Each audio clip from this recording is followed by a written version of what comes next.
Vara Perxodres Podcast'te.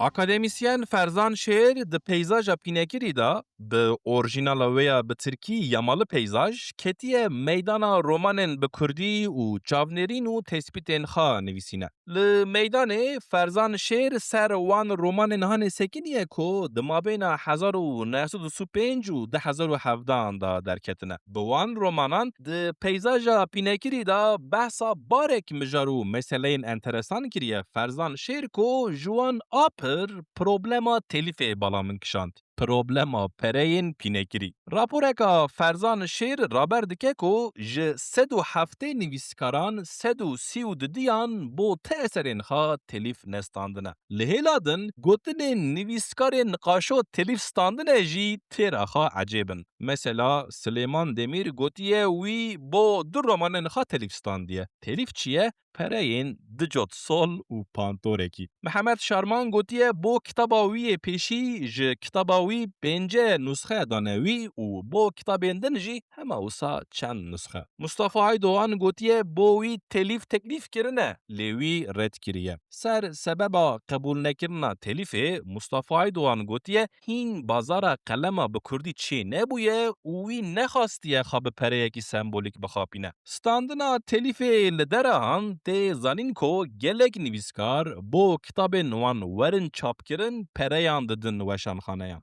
Dîsa raporeka Ferzan Şêr raber dike ku rêjeya nivîskarên bo esereka xwe pere dane 160 derbas kiriye. Di vê bazarê da usul bi pereyên nivîskaran ekserî 1000 kitap têne çapkirin û weşanxane ji wan sedî dide nivîskaran û evên din jî ji bo firotanê ji xwe re radike. Pêkenînk û paradoks e. Di kurmancî da tevî ku nivîskar ji kitabên xwe quruşekî qul jî qezenç nakin, kar hatiye li nivîsê ketiye û nivîskar çêbûye. Wek ku nivîskar be û ji wî karî pere bikeve destê nivîskaran. Bu kesên kitaban çap dikin, derdixin, neşir dikin, diweşînin îro weşanger heye. Rûniştiye li ser zimên. Lê gaziya ew weşankar bûya û wisa rûnişta. Çunku weşanxane karekî dike û pir hindik pereyan qezenç dike. Bazarek heye, ticaretek heye. Ew kî bûn, kîjan nivîskar bûn ser weşangeran digotin weşanger kedên nivîskaran dixwin û digotin ew ne weşangerin, ew weşangurin weşangur. Salên 2010 li Diyarbekir ez çend mewsîman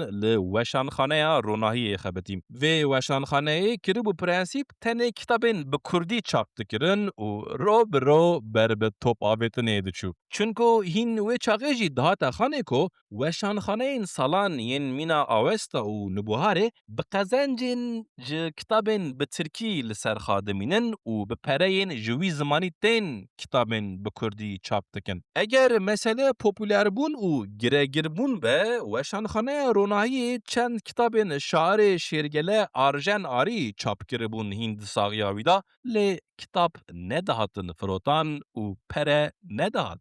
Weşanxaneyê bi îşên wek şevên şîr û şerabê û qursên zimanan dixwast şênayiyekê çêke, şêne li xwe top bike, bes kitap nedihatin firotan. Rind tê bîra min, zivistaneka sar û pir sar me ew kitabên nedihatin firotan, ew kitabên kesî rokê pirs nedikir, davêtin sobe û xaliber germ dikir. Weşanxane sikî sar bû, pere tinebû bi fatûrayan û kitabên bi kurdî xweş dişewitîn. Ji xwe fiîla li kitabên kurdî dihat wek ku ne xandin bû, veşartin bû, şewitandin bû. Evên kitabên bi kurdî dikirîn ji ber tirs û talûkeyan ew vedişartin, evên kitabên kurdî difirotin, nedifirotin bêmane, ew dişewitandin. Xandin tinebû. Ferzan Şêr di peyzaja pînekirî da lîsta romanên ji 1925 heta 2017 çêkiriye. Bo ez bibînim min çi xandiye, çi nexandiye, min lîste vekir. Lê tiştekî din. Min çend caran li navên romanan hêrî tam îqna bûm ku navên romanên kurdî nexweşin. Bi gotina Seyda Mihemed Emîn Bozdarstan ne dilkêş û balkêşin, ne orjînalin, temeka edebî nadin. Rindbûn û xerabbûna romanan datînim hêlekê. Min ji ew qas roman di ser navan ra tenê Labîrenta Cinan a Hesenê Metê, Ronî mîna Evînê tarî mîna mirinê a Mehmed Uzun, Tirsa Bêdiran a Helîm Yusuf û defterên perîdankan a Ciwanmerd Gulek ecibandin. Di peyzaja pînekirî da ser rûmet, ser şan û şerefa nivîsîna bi Kurdî sekiniye Ferzan Şêr û bi zimanekî akademîk top û tîr li vê meseleyê xistine. Êdî wext hatiye ku mesele ji rûmetê ji şan û şerefê derkeve û derbên debarê li kitaban mixîne. Êdî wext hatiye ku nivîskarên qelem bi dest bixwazin heqên xwe serbest û êdî wext hatiye ku hinekî bêjin êdî dewra nivîskaran e û hukmranî û hegemonyaya weşangeran şikest. Êdî wext hatiye.